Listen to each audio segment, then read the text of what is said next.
श्रीराम. आज आपण मनाच्या श्लोकातला 87वा श्लोक अभ्यासणार आहोत. मुखी राम त्या काम बाधू शकेना, गुणे इष्टधारिष्ठ त्याचे चुकेना. हरी भक्त तो शक्त कामा समारी, जगी धन्य तो मारुती ब्रह्मचारी. समर्थांचं आराध्य दैवत, नवे नवे जे त्यांचं प्रत्यक्ष रूपच झालं होतं, अशा मारुतीचा गौरव करणारा हा मनोबोधातला श्लोक. श्रोते हो, आपण गेल्या 3 श्लोकांमध्ये आपल्याला नामाचा वेगवेगळ्या अंगाने अभ्यास समर्थ माऊली करून घेत आहे. आपण 2 श्लोकांपूर्वी भगवंताच्या या नामाचं एक अतिशय आपल्या जीवनातलं महत्व समजून घेताना समर्थांनी आपल्याला सांगितलं होतं की जपू नेमिला हा योगेश्वराचा, जो या गौरी शंकराला देखील जप नेमून दिलेला आहे. तो जप नेमका काय करतो, तर तो त्या स्वतःला त्यांना शांत करतो. म्हणजे नाम हे आपल्या जीवनातले त्रितापांचं दुःख दूर करतो. हा नामाचा पहिला परिपाक आपण 2 श्लोकांपूर्वी अभ्यासला. कालच्या श्लोकामध्ये समर्थांनी आपल्याला नामाच्या आधाराने विश्राम कसा प्राप्त होतो, स्वानंदाचा ठेवा आपल्याला कसा प्राप्त होतो, याचा मार्ग सांगितला.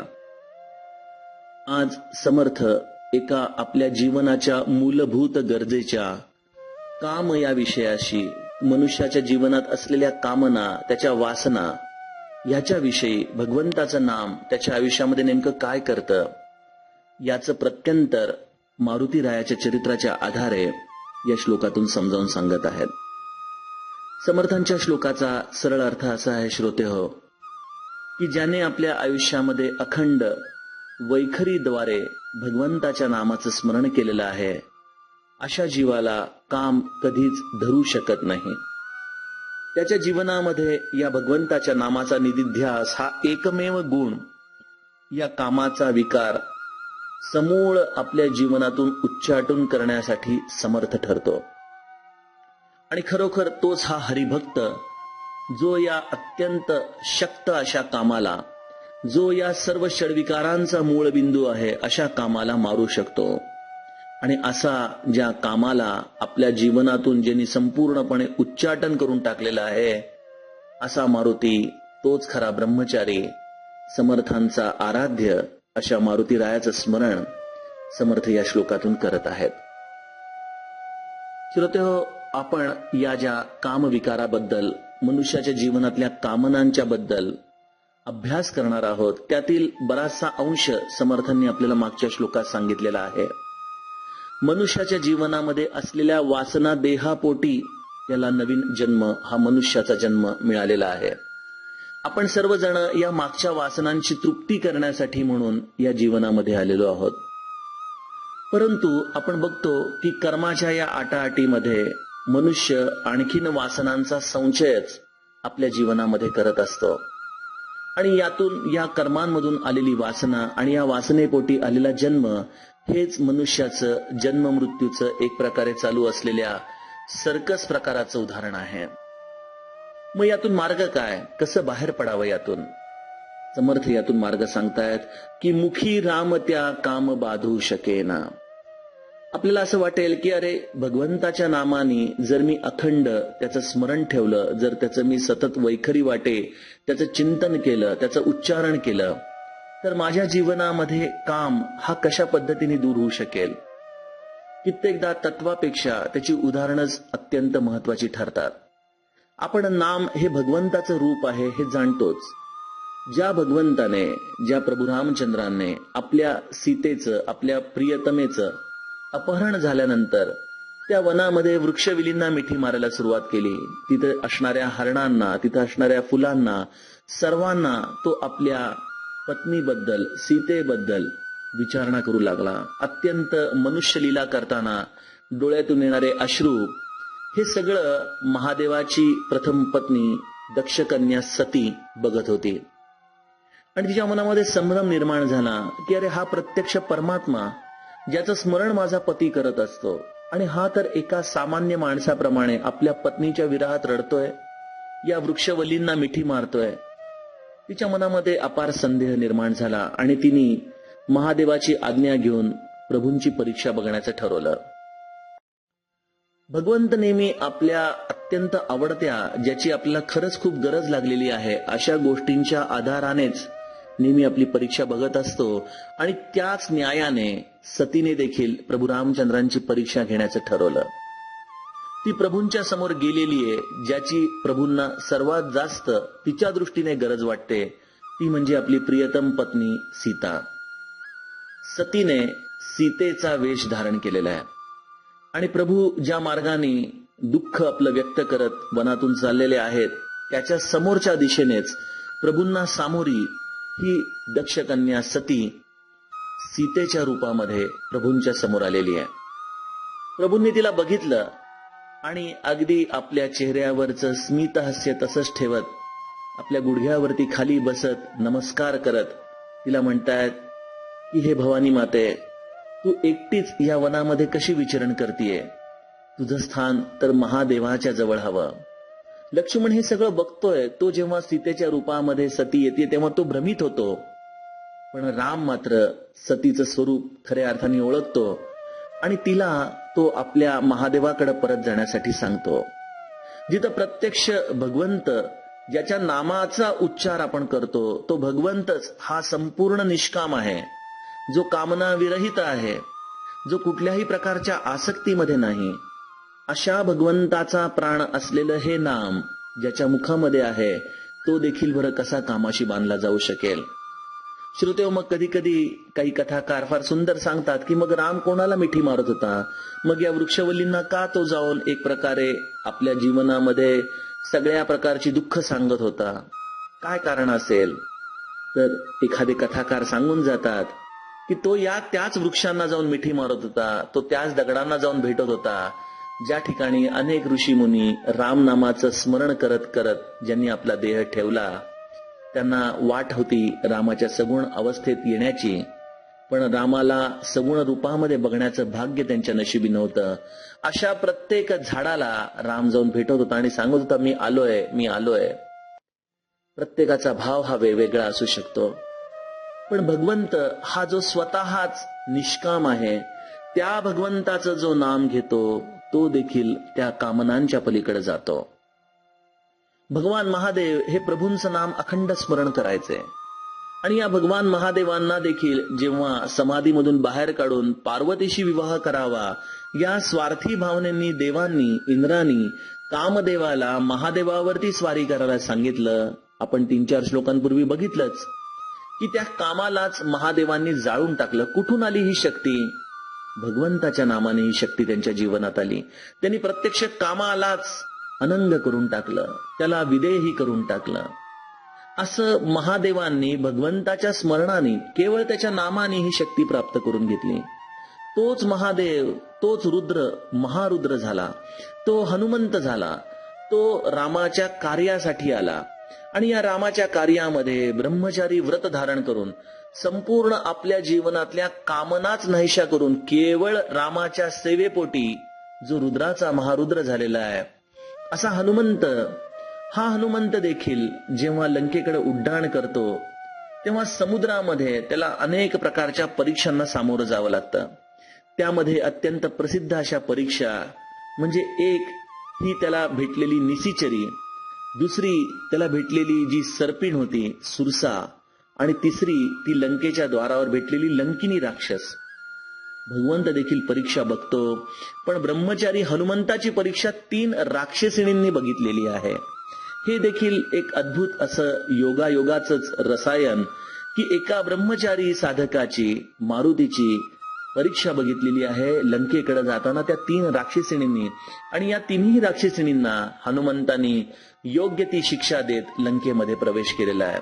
याचं कारण एकच, प्रभू मुद्रिका मेली मुख माही, जलधी लांगी गए अचरज नाही. त्या हनुमंताच्या मुखामध्ये अखंड नाम होतं आणि त्या नामामुळे हे त्याला शक्य झालेलं आहे. आणि मग हाच मारुती जो ब्रह्मचारी आहे, जो चिरंजीव आहे, जो या पृथ्वी तलावरती वेगवेगळ्या संतांच्या रूपामध्ये आला, या वेगवेगळ्या संतांच्या रूपामध्ये जो हनुमंत या पृथ्वी तलावरती येऊन लीला करतोय, भगवंताची सेवा करतोय, त्याची कीर्ती वाढवतोय, त्याचं नाम लोकांच्या मुखापर्यंत पोहोचवतोय, अशा प्रत्येक संताच्या जीवनामध्ये देखील हा कामविकार या हनुमंताने त्या वेळेला येऊन जाळून टाकलेला आहे. आणि या सगळ्याच्या मागचं कारण एकच, ते म्हणजे भगवंताचं नाम. नाथांचा घरामध्ये त्याचा जावई हाच बाहेर ख्याली होता. नाथांनी आपल्या मुलीच्या दुःखापायी शेवटी त्या वेश्येच्या घरामध्ये जाऊन तिची समजूत काढली. आणि नाथांच्या व्यक्तिमत्वाचा प्रभाव, त्यांच्या मग असलेली तपश्चर्या त्या वेश्येला देखील निष्काम करून टाकून गेली. तिने त्याच्या जावयाला परत आपल्या दरवाज्यात घेतलं नाही. अशा रीतीने नाथांनी केवळ आपल्या प्रभावाने, एक प्रकारे आपल्या जीवनामध्ये असलेल्या भगवंताच्या शक्तीने, त्या विठ्ठलाच्या केलेल्या स्मरणामुळं आपल्या मुलीचा संसार वाचवलेला आहे. हे आपल्याला माहिती आहेच. समर्थांची गोष्ट तर वेगळीच. त्यांना एखाद्या स्त्रीचा एखादी सावली देखील त्यांच्या अंगावरून गेली नसेल. त्यांना एखादा पैशाचा लोभ, एखाद्या स्थानाचा लोभ काही देखील अडकून ठकलं नाही. ते एखाद्या वाऱ्यासारखे आले आणि वाऱ्यासारखे निघून गेले. म्हणून ते समर्थ झाले, म्हणून ते रामदास झाले.